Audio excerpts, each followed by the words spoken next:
Hey guys, so in this video I just wanted to check out what HTC can do in 2016 to get back on the top of the smartphone race, really, because I've been reading in the news that they're looking at like virtual reality to take that more seriously than phones, and it'd be a shame given that HTC is such a legendary phone maker when it comes to Android. We definitely want to see them, stay making phones. So I was thinking, what can HTC do to, bring in good money and stay relevant in the game? So I think first things first, they need to, make a conscious revision of some of the design kind of elements of their phones. HTC is still among the best when it comes to the phone design, very metallic and beautiful. But I think that there's some other manufacturers which are caught up, particularly Huawei.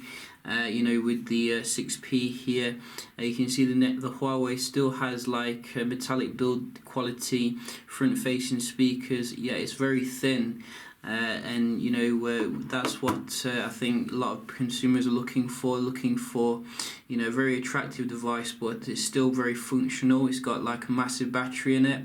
So I think the next HTC flagship definitely needs to have metallic design, but thinner, as well as probably a little bit smaller when it comes to the basic 5-inch model.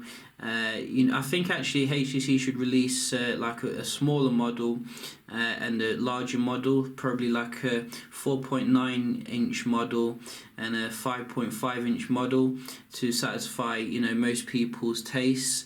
Because some people do like obviously larger phones, other people do like smaller phones. So give people the choice there.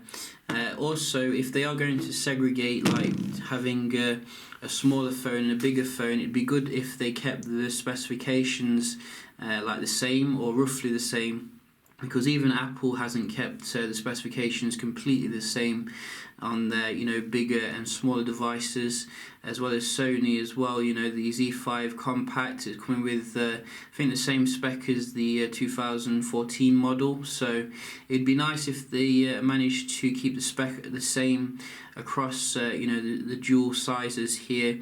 They also, I think, need to do some revision of the front of the device, like the HTC logo. You can see we do have that on the A9 as well as the M9. I think they have moved that for the X9, but HTC, they take I think 2 steps forward then 1 step back. I think they might actually reintroduce it to be at the bottom again. I think they've done well to integrate a fingerprint sensor here, but to me it's just like wasted space. They definitely, I think, need to get rid of that, really. And other things they can also, I think, do is work on the alignment of the phones. You can see on both the M9 and the A9 we have a little bit of disjointedness when it comes to the alignment. If you look at any other phone the Nexus 6P, as well as like your iPhones, you can see very good alignment here. You have like the Type-C right in the middle there, which is nice. I think that could be aligned maybe, or even gotten rid of, the headphone jack, but it's still a little bit better positioning. You can see the headphone jack on the M9 kind of slopes towards the bottom, which is a bit of a weird kind of place to put it, as well as the A9 here. So I think that'd be quite nice to work on the visual aesthetics of the device. I think also what we could do with to protect the investment a little bit more is waterproofing. I think HTC has been a bit slow to adopt full protection for your device. I think they have auto protection, if you smash your device or something, but I think it'd be nice to be in the knowledge that if you dunk your HTC in the water 2 years down the line, it's got a high chance of surviving, like your Sony Xperias, etc. Even your iPhones nowadays are unofficially waterproof, so definitely think they need to work on the waterproofing here for the next model. In terms of the software, we would like to see Marshmallow right out the box. They've done it with the A9, which is what makes it such a fantastic device when it comes to the optimization. It's running very modest specifications, but feels just as fast as most handsets here. So definitely want to see, Android Marshmallow on the M10. I highly doubt that they'll probably, give us some old Android for the M10, but you never know with HTC, so I'm just reminding them.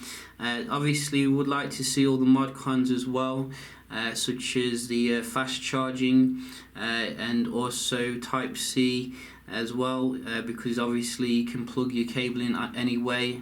A nice front-facing camera would be nice as well. I think the front-facing cameras on these two are decent, but not amazing. But more importantly, obviously, is the back camera, which HTC has struggled with traditionally. They definitely need to get it right this time when it comes to the camera. We need speed, and we need quality, and we need good stabilization when it comes to the video recording, because video recording on the M9 I have found was worse than the M8 when it came to low light. So put the optical image stabilization in there, get the ultra pixel technology back, but make it like a Nexus 6P with a high pixel count, and do some good software processing, and then basically jobs are good. And also keep some of the good stuff that we do have with the M9, such as the micro SD. That's a very good design choice here. A lot of people do like to put micro SDs in there, so definitely keep with that. In terms of battery, I would like to see it up to about 3000 mAh. I think that if you have an efficient processor like Snapdragon 820, we should be able to get a good day's worth out of it with like 3000 mAh. It doesn't have to be a massive battery. It's all about the optimization. It's about Marshmallow. And that should be pretty good. In terms of the actual display, I'm quite open actually. I like the display on the A9, I've got to admit, because it's Super AMOLED, so you do notice very nice colours. And I'm open to full HD still, even in 2016, as long as it's a good full HD panel, because that will help the battery life as well as the performance. It would be nice if HTC did give us a 2K display, which was like the Nexus 6P, but on a smaller scale obviously, and retain the efficiency of the device. So hopefully they will do a little bit better than the M9, which I think according to official reviews was a bit of a regression from the previous Super LCDs. So these are just a couple of ideas I think for HTC to get back on track. Obviously they're not going to listen to this video because they're very stuck in their ways, but hopefully they will basically just release a better version of the Nexus 6P running 7 and all the good stuff. So yeah, just a quick video here. Hope you did enjoy, and I'll see you in the next one. Cheers.